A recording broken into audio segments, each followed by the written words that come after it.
G'day guys, Toz20 here and welcome back to Sichuan Province.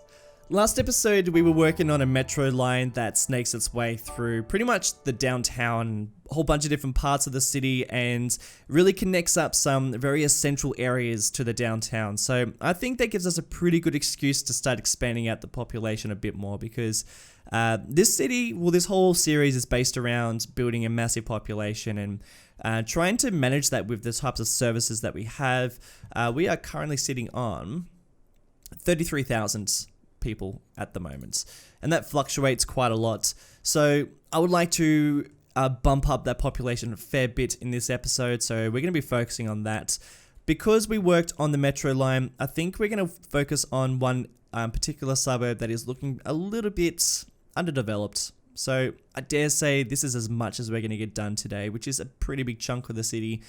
But we'll see how we go, because I'm feeling ambitious, I'm feeling motivated, I want to get as much done as possible, and we don't really have to do any crazy intersections here at this stage. It's going to be pretty much, all of the main big projects of this area are pretty much finished, and I think we can just focus on developing up the population. So if you missed the last episode, it was a bit of a fun one because we were playing with the Metro Overhaul mod, and I worked on a line, which actually might just give you a bit of an idea of where it goes. So this is a line that starts here, snakes its way along here, there's a station, there's another station here, which will be focusing on the suburb we're doing today, crosses the bridge, hits the downtown, I think there's one stop in here, crosses the bridge, another stop here, and then I think there might be another stop, and then it terminates there. So it really targets a fair bit of the population of the city. Some of the biggest areas too, so this is going to be a very, very busy line. So I think this would be a great test to see how much stress the line can take, because putting in a whole bunch of suburbs here, I think it's going to feel a lot of stress. That's probably about as dense that area is going to get, but I do plan to get back to there and do a bit more detail work.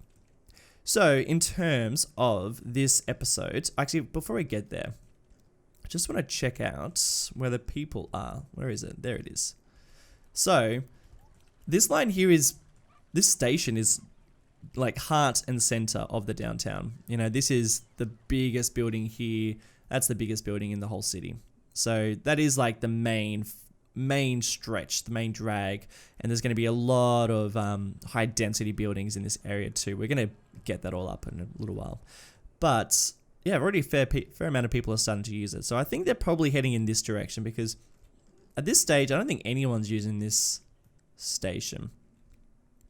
Yeah, it's empty. And there's no way people are using this one. So I'm getting kind of excited to start seeing people actually using these stations, because it's sort of out of the city, still kind of close. There's going to be some very larger style buildings, because we are building a Chinese style city. The types of buildings we're placing down, the types of residential buildings are very high density. So we're going to be focusing on some pretty high density around here. So the line at some stage is going to be under a fair bit of stress. So back to what we're going to be doing today. What I want to do is I want to work on some sort of suburb, some sort of neighborhood that's going to sit in this area. And in terms of infrastructure, so what I was talking about before, big projects for instance, this whole intersection here took multiple episodes. So we're not going to do anything insane like this. I'm not going to say we're going to do that over here, because that's not going to happen. I think we can just solely focus on suburbs and some residential, some commercial in this district. And then I think the next big intersection might be about here. Maybe connecting. I don't know actually. I think the next big one might be about here. Looking at two main roads, I think that probably makes the most sense.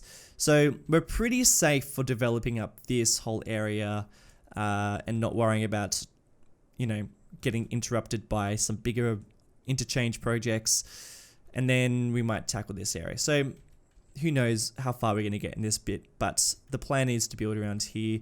So in terms of commercial, I'm thinking this might be the most logical spot to put some commercial now that there's a subway station here, and then obviously this is going to be a much larger commercial district, but again, we're not going to go too huge. We're just going to be sort of giving a little bit more of a commercial sort of vibe around here. Maybe even some higher buildings, just so it looks like the stations are in the most densely populated areas.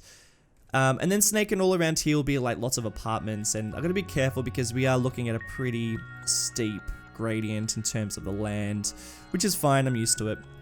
That's the whole point. I mean, this road's going to be really fun to work with. Yeah, cool.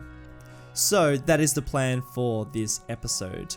Wish me luck. The idea is to get this much done. I guess in about 10 seconds you're going to find out whether or not I get that done or not. Alright, let's go. Alright, so I didn't get that much done. I'll probably get half the amount of work done that I expected to get done, but I don't cover this whole area. End up probably doing probably about half of the section that I thought that I was going to conquer. That is sort of the way that things are shaping out in this series. I always think I'm going to get lots and lots done, but I probably got a little bit too bogged down with the detail work in this build. Which is a pretty good lesson because I probably need to start, I probably need to get a bit of a wriggle on, to be honest, because I think what's going on is I get too focused on detailing up areas, and I really should just be focusing on expanding out as much as possible. Like I said in the live play, I really want to get a big population going, and you know, this series does have a lifespan. You know, we're not going to be doing this forever, you know. It's definitely not going to be as long as Marble Mountain, and I would probably say we are sitting at around the halfway mark with this series. You know, I would like to do another 10 to 15 more episodes working on Sichuan Province, but, you know, we do need to start focusing on expanding out. So I think that this is a good lesson for me. I know now what I need to get done. Some areas, of course, will have more detail, and some areas just do not need detail. And this build is probably sitting at, you know, where I would like to draw the line between detail and under-detailed areas. In saying that, the types of residential areas that I build in this episode, I think that I do probably the right amount of detail that I want to be doing, and towards the end of the episode, I probably get to the right level of work that I want to be spending on each little area or each community. And I'm going to be talking a bit about the sort of communities and the types of residential areas that are most typical in Chinese cities, because that is sort of where we're heading towards. And look, I know 10 to 15 episodes doesn't sound like a very long time. It's a while. It's quite a while. And to be honest, you know, I can't zone these areas. All these areas that I build, all these residential areas that I build, they're all hand plopped. So I either need to get a little bit more efficient at developing up these areas, or I just think that they're going to make for some very boring episodes. So don't expect every episode to look like this, because I just think that this would be a fairly, you know, this is interesting for this episode, but I don't think, you know, this sort of work would make for very interesting episodes, you know, at episode 50 of Sichuan Province, if you know what I mean. Mostly because the city is going to look very much the same, very universal in terms of like its residential areas and its different sort of communities that I plan on building. And if I was to focus every single episode on developing out these sort of areas the same way that I'm going to be doing in this build, then I just think that it'll be a bit boring. Plus, I would like to really focus on expanding rather than you know, detailing every little inch of the way. And it's also about, you know, using these roads. It's also about using the infrastructure, and in terms of train networks and metro lines and stuff. So, you know, I've got to find the right balance, is what I'm trying to say. So don't stress. We've still got heaps of episodes left, and if you know, if we're not finished in 15 episodes time, doesn't feel right to finish at that time, then I'll just keep on going. But I guess what I'm trying to say is I don't want any episode to feel too much of a repeat of what we've already done. Each episode is meant to feel unique, different, exciting, add something to the series. You know, I don't want the 50th episode to be me plopping down another place that looks exactly like this. So I think I'll probably be doing a lot of this sort of stuff off camera. So this gives you pretty good insights to the way that I'm going to be expanding out the city. So the way that I do plan on expanding out these residential areas is, it does make it really easy that a lot of these apartment blocks in China are very, very similar. I can pretty much just copy and paste the same type of building over and over again. And that is fairly realistic to the types of residential areas within China. Quite often you will see just the same building repeated in a line or in a bulk. And I get it because, obviously they're trying to cut costs. Like, it's much cheaper to build like a very similar building. You already have the design, and if you're going to build an area, then of course you're going to keep a similar design. Like, we do the same in Australia. I've seen it in many other places in the world. But it's so interesting when you see just the same building, like in a massive line. There's like 20 of them. And quite often you even see the same building or the same types of buildings in multiple different cities. So you'd be like, I've seen that building before.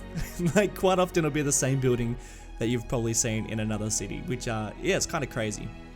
But again, of course, like, why wouldn't you? It makes it so easy just to create these big expansions. And with such a huge population that some of these cities have, like I think Shanghai has a population the same size of Australia, which is pretty insane. All of Australia, which is a pretty big country, into one city. That's a huge population. And what I've noticed is because there is such a huge population, and this is very similar within any other sort of city in the world, but it's really important to still promote a sense of community within these areas. So when they develop these apartment blocks and when they build them in bulks, then you will notice that there is some recreational areas. There's always some sort of commercial district, usually sitting at the base of course, always sitting at the base of these apartment blocks. And there's also some sort of infrastructure so that people can, get to and from work. There's, usually some sort of light rail or subway system or bus line that can get people quite easily. So I think the main difference, and this is something like a big comparison between Australia and China, is that in Australia, when we build houses or like apartment blocks or like areas or like redevelopment, it's generally done like in little bits and pieces. So like they'll knock one house down and then they'll build another one. If an industrial area is being redeveloped into some sort of residential area, then it's sort of done in that little pocket area. Whereas in China, they will just completely demolish a certain area. If it's getting old or if it's needs changes to it, then that whole area will be completely wiped out. And then this like, a whole new community will then be developed. And quite often there will be like whole blocks of what was old town, or like I guess considered old town, and then redeveloped into this more modern area. And look, I mean, there's benefits for that, because I guess when you do that, then you can actually provide better services, you can provide more modern types of living. But I guess then the downside is you lose all those old buildings, all that history, and like, I don't know what happens to the people that lived there before, whether they're, provided with new apartments or new houses, or whether it's made way for new people. Like, I've got no idea. But regardless, it is really interesting. I see similar trends going on in Australia for new development, and I know that this is the case in a lot of other countries too. It is much easier just to build a whole new community, whole new residential area, and rather than trying to make way for like old infrastructure or old buildings. But like, yeah, I mean, you miss, like, I don't know, you can't help but walk around these areas and think, what was here before? Like, this is only new. This is like 10 years old, or this is 20, 30 years old. What was here before? Because there's nothing of the old stuff. And every now and again you get little glimpses of China's like history. You get like, you might see a little snippet of wall, or there might be like a super old building amongst these big towers. But quite often, like, that stuff doesn't usually get kept. In saying that, there is still a lot of old stuff in China. Like you will, and I will get to building that sort of stuff in later episodes, in one of the 10 to 15 episodes, I guess, that I plan to do. But yeah, I mean, you still see a lot of old stuff. So they do keep like, you know, areas dedicated for historical centers, and quite often there are like new developments that are, you know, sort of dedicated to what the past was like, or what the old town used to be like. But yeah, it's just super interesting, and I guess like this build sort of shows that, like, and that's what I wanted to do, is just show the real the development side of you know, these sort of cities.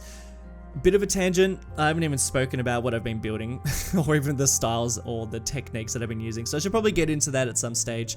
But that's just like a little insight and a little bit of an idea of why I find China really interesting when it comes to these sort of areas, and the way that I'm going to be building a lot of these sort of residential spots, because they're so different to the way that I'm going to be building in a lot of my other series. But yeah, that's just a little bit of an insight to the sort of build style that I'm going for, and just the mindset that I'm going into this project, like based on only my own observations and some slight reading, to be honest. So if you want to tell me that I'm wrong, then go for it, because I am, you know, there's a good chance I am. So with all that in mind, the way that I am building these areas is I'm sort of like looking at each block. I'm choosing maybe 2 or maybe even just 1 style of building, because quite often these buildings that I'm using come in different sort of packs that are very similar. So I'll be choosing like a pack, or I'll be choosing a building, and I'll just be placing it down using Move It, or using the ploppable Rico mod, which is apparently amazing. I'm using that because a lot of people have a lot of troubles using that mod, which I've had no dramas using it. And then yeah, so I'm just finding these blocks, and then I'm just building, like plopping them down, and then thinking, all right, so we need now some sort of recreational. So I'm actually just using the vanilla parks just to place them down, and I'm not really thinking too deeply about where they're placed. I'm actually just placing them down very randomly. The reason why I'm doing that is because if I get too hung up about where they are, and if they, you know, look a bit weird in certain areas, then we're never going to get anywhere in this series. So I'm just sort of placing those parks down, and the really good thing about that is that they make the buildings or the areas more attractive to people who want to live here, because people are still very picky about where they live in this game. So I gotta be really quite careful by making these areas really desirable and making sure there's lots of services around. Like I said, we're focusing on big population, and if these areas aren't desirable for people, then they won't move in. And below some of these apartments, I'm also placing down ones dedicated to commercial districts, and some of these places will have a bit of commercial underneath them, but not every single one. And that's kind of my idea going into it. I'm also placing down a fair bit of foliage, because there's a fair bit of foliage in this city, which is quite unique to Chongqing, is that there is a fair bit of foliage around the actual city, which is really nice. I think that's got something to do with the climate. I think the climate, it's pretty tropical, I guess. Maybe, I don't know. It's yeah, it's up in the hills, and then it's in this valley, and it has these rivers, has multiple rivers around, which yeah, sort of creates this very humid environment that you know, actually skips a lot of the smoke that you usually get within these lower cities, which is quite surprising considering how big it is and how much is going on within the city. So yeah, I can actually get away with plopping down a bunch of trees, so you probably see quite a lot of them, and you might think that's way too many, probably, but yeah, I'm just going for it. Also helps hide a lot of the imperfections, which happens when you are just sort of going nuts with these sort of houses. So with all that being said, I'm going to be expanding out as we go along, and I probably am going to be doing it off camera, so you don't see these sort of builds all the time. So if you're thinking, oh great, another one of these episodes where I'm just placing down a whole bunch of trees and a whole bunch of apartments, well, I'll probably only do that every now and again in each episode, but mostly that sort of stuff's going to be done off camera. So this gives you a bit of an idea of how I'm going to be building those areas. Some of them are going to have far less detail than the sort of areas that I'm building in this one, and some of them might have a bit more detail, depends on the sort of area it is. And I think something that I really enjoyed plopping down in this episode, and it was actually a fairly recent upload to the workshop, but they are courts and basketball courts, which I'm pretty much placing down in every one of these communities. And they're great because they are also parks, and people, yeah, you do end up seeing people playing on them too. Also creating some footpaths around, because there's a lot of people live in these areas, and I want to make sure they're getting around, particularly getting access to the services like the commercial district and where the subway system is too. And in terms of the commercial district that you saw me develop in the very beginning of the episode, up there we have a hospital. We actually have 2 hospitals, and we also have a school too, which I probably won't really detail. There's also a little bit of office blocks, but I think most of the office areas are going to be in probably like a separate area that's going to be dedicated for office and places where people are generally doing jobs and work, rather than these sort of areas. Quite often you will just have like dedicated residential areas, just like you would have suburbs too. And I think also another reason why we're spending so much time in this area developing up these suburbs, and I'm probably going into a bit of detail, is because the gradient is massive. It's a really, really steep slope, which I don't know if you can really tell, but yeah, it just means that I have to be a bit careful with the types of buildings that I'm using. So these buildings that I'm placing down, these ones work really nicely. I'm just layering them up on this mountain so they get a really nice view of the river and the skyline too. And speaking of the skyline, I've added a building that's just sitting there at the moment. I haven't done any detail to it just yet. It was chosen by my patrons, actually. We did a patron live stream a couple of weeks ago, actually. And I asked them if they thought this would make a good centerpiece for the city, and they agreed, which is great because I really wanted to place it down. So you'll see that in a little while. Yeah, we haven't detailed it yet. I'll do a whole episode based on it. But guys, that is pretty much it for today's episode. It's a bit of a ramble in the middle of it, but I hope it was entertaining nonetheless. If you've enjoyed it, then don't forget to leave me some nice feedback in the comment section, or just by rating up the video, which would help me out a bunch. But until next time, have a great week, and I'll see you in the next video. See ya!